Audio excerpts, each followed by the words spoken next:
Models predict what the temperature might be in 50 or 100 years' time.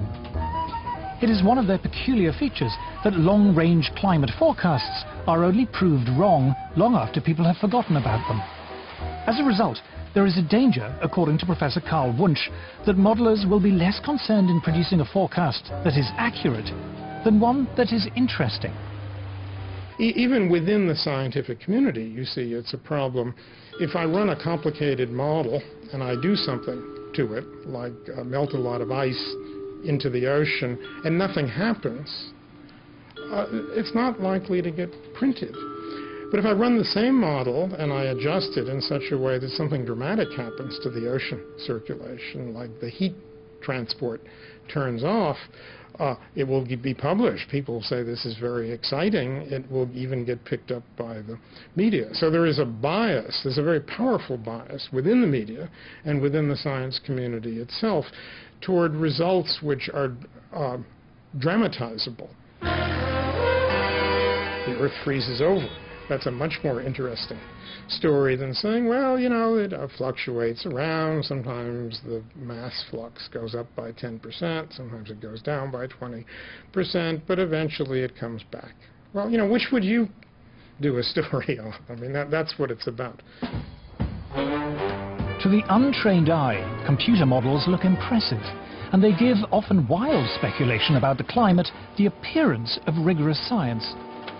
They also provide an endless source of spectacular stories for the media. The thing that has amazed me as a lifelong journalist is how the most elementary principles of journalism seem to have been abandoned on this subject. In fact, the theory of man-made global warming has spawned an entirely new branch of journalism. You've got a whole new generation of reporters, environmental journalists. Now, if you're an environmental journalist, and if the global warming story goes in the trash can, so does your job. It really is that crude. And the reporting has to get more and more hysterical because there are still, fortunately, a few hardened news editors around who will say, you know, this is what you were saying 5 years ago. Ah, but now it's much, much worse. You know, there's going to be 10 feet of sea level rise by next Tuesday or something. They have to keep on getting shriller and shriller and shriller. It is now common in the media to lay the blame for every storm or hurricane on global warming. But is there any scientific basis for this? This is purely propaganda.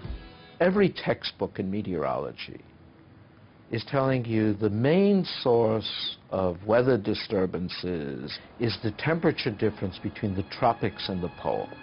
And we're told in a warmer world, this difference will get less. Now that would tell you you'll have less storminess, you'll have less variability. But for some reason that isn't considered catastrophic. So you're told the opposite.